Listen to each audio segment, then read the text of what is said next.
What did ancient humans do with no privacy?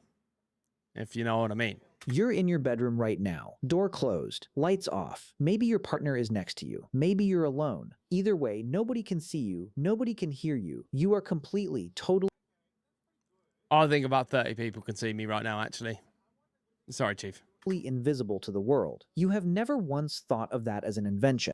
But that is exactly what it is. Privacy, the kind you are sitting inside right now, is one of the newest creations in the entire history of the human species. Newer than agriculture, newer than the wheel, newer than written language. For 290,000 years of human history, this moment was not rare, not difficult to arrange, impossible. And the strangest part? No, sorry. Again, they're probably going to explain it, but off rip, how was it hard or how was it impossible to get privacy? I mean, the population was lower and there was massive forest. I'm sure if I wanted some privacy, I could find it back then. I'm pretty sure I could.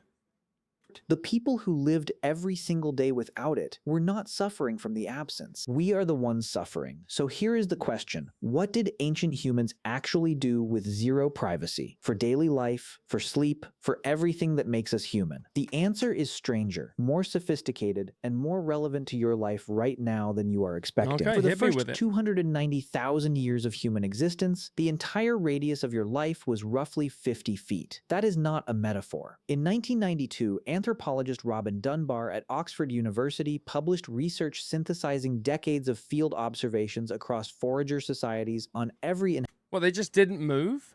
They were just stuck in the mud? inhabited continent. His finding, the average hunter-gatherer band maintained near constant physical proximity, members separated by fewer than 50 feet during most waking hours. 50 feet is roughly the length of a school bus. Inside that school bus, 15 to 50 people were living every moment of their lives. They slept together. They ate from the same fire. They traveled as one unit. There were no walls, no rooms, no assigned spaces, no surface of any kind that separated one person's life from another's. If you argued with your partner, 40 people heard it. If you were sick, 40 people knew before you said a word. If you felt desire, you felt it inside that same 50-foot circle with And you had sex in public. Sorry. But wait, I didn't know that. I thought... So they genuinely were like a pack. It was like pack animals, like hunter-gathering, but we were almost like a pack of wolves. We just stayed very close together so that we could overpower anything with the tools. For some reason, I thought they would just have like their own little places and get together when it was hunting time. nowhere to go. And here is the critical detail that changes everything. This was not the condition of the poor or the unlucky. The strongest hunters lived this way. The most respected elders lived this way. The leaders lived this way. No one in the group had privacy. The concept did not exist. What they had instead was something far more sophisticated. They built privacy out of agreement, not out of stone, wood, or mud, out of a shared decision about what people would and would not acknowledge. In 2014, anthropologist David Sampson at the University of Toronto... Don't look at me, I'm naked. You all looked. The second I yelled and said that, you all looked. You would fail. Your ancestors had more respect. completed a multi-year study of sleep patterns and social behavior among the Hadza people of Tanzania, one of the last remaining hunter-gatherer populations whose way of life most closely resembles pre-agricultural humans. He documented 3 behaviors so consistent across his observations that they appeared to function as unwritten law. The first was timing. When fires burned low and natural light disappeared, the social contract of the group quietly shifted. Darkness was not just cover, it was a shared signal. Everyone understood what the signal meant. Everyone agreed to behave as though they did not. The second behavior was distance. Moving 50 to 100 feet from the sleeping group in near complete darkness was understood without a single word needing to be said. In total darkness without artificial light, 50 feet is functionally invisible. The Hadza, the Agda of the Philippines, the Ache of Paraguay, Sampson's cross-cultural synthesis found the same pattern across every documented forager group he examined. You move, no one follows. That is the rule. The third behavior... Oh, wait, so if someone just like got up to walk away, it was like, you're on your own. That's actually kind of crazy. It makes sense. You know, like, hey, just because you want to be stupid doesn't mean we're all going to be stupid. That's actually kind of nuts. It does make sense. I just didn't think about it. I always thought they'd be like, oh well, we'll send Jim with you, Dave, so you can be safe. It was like, no, because we're not losing two people because one person wants to be silly. Was the most sophisticated of all. Collective silence, not the silence of people who don't know. The silence of people who have agreed not to acknowledge what they know. Anthropologist Colin Turnbull, who lived with the Mbuti people of Central Africa for years, documented this in detail. He noted that the Mbuti had no word for privacy. You're damn straight. Djibouti has no word for privacy round here. Not because they were unsophisticated, but because the behavior itself required no word. It was simply understood. You do not comment on what you did not see. Timing, distance, collective silence. 3 behaviors, no materials required. This was the architecture of private life for 290,000 years, and some cultures formalized it into something even more deliberate. Around 10,000 years ago, something changed. Humans began farming. Farming meant staying in one place. Staying meant building. Building meant walls. For the first time in the entire history of the species, you could close a door. You could be in a space no one else could see into. But here is what almost no one says about that moment. It was not a liberation. It was a trade. In 1996, archaeologist Ian Hodder at Cambridge University published a landmark analysis of Çatalhöyük, a 9,000-year-old agricultural settlement in modern Turkey, one of the earliest known examples of permanent human housing. He found that the transition from open communal living to walled domestic spaces correlated with something unexpected: a measurable increase in interpersonal conflict markers, tool damage consistent with fighting, skeletal trauma from violence between individuals. The walls gave people separation.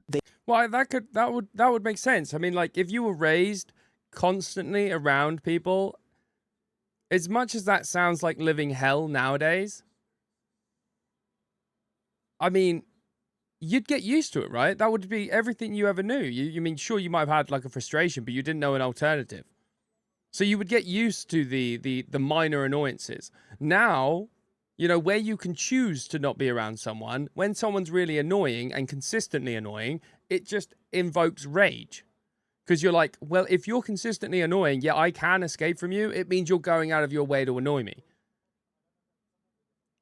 But like, it does feel like every time we have like made a technological leap as a species, we've grown so far away from where we're meant to be, like naturally, that we just seem to be making ourselves unhappy. Like, there's surely a way to like have progress, but keeping an element of like a symbiotic relationship with the environment that we need. Like, I guess we'll adapt, but then it's like, how are we going to adapt? Because if we're just rage-filled monsters, and to be honest, in this world, it tends to be the people that don't have as much emotions and like to step on the little people that do better. So in that old sort of like survival of the fittest element, those are the genes that get passed on more likely because they'll have more children because they're more financially well off to do it. So over time, what we're going to evolve into like emotionless drones that have no care. That seems to be the society that we are raising for the future. I don't know. It also gave people something to defend. Privacy created the concept of mine. Mine meant someone else could take it, and mine had never existed before. Even after walls appeared, privacy remained a luxury for most of human history. Mine? In medieval Europe, entire families shared a single room. Travelers at inns shared beds with strangers. Servants slept at the foot can you of their imagine the master's farts? beds. Children sharing mattresses with 3 or 4 siblings was not possible. But Loki, that's kind of crazy that they spent like 200,000 years. Well, when did they have like huts, but like shared huts? I mean, that's just going to be one big Dutch oven if you've got 20 of you in there. That's crazy. Poverty. It was normal life as recently as the 1800s. The private bedroom that you woke up in this morning, it became a common feature of ordinary life somewhere around 1920, 100 years ago, out of 300,000 years. That is the last 0.03% of human history. And in that 0.03%, something started happening to us that had never happened before. Today, the average adult in the developed world spends more time alone than any human being in the 300,000-year history of the species. And I like it. I love it. Every time I interact with people, I am reminded why I like interacting with me, myself, and I. And then I added Twitch, and now I found some people that I do like hanging out with. But in person, God, do I like my space. more physical privacy than any humans who have ever lived. Loneliness is now classified by the World Health Organization as a global public health crisis. People are reporting fewer close friends than at any point in recorded history. Depression, anxiety, and social isolation are climbing in every country that has achieved the kind of privacy ancient humans never had. The Okay, apparently I don't love it as much because I have all of those things. Shit, they got me. They got me. walls worked. We got everything we built them for. And we are more disconnected from each other than at any moment in the entire history of our species. Ancient humans never had a door to close. They built connection out of the only material they had, each other. We built walls to Their protect that connection. intestines? We built connection out of the only material they Ew, put it away. had, each other. We built walls to protect that connection.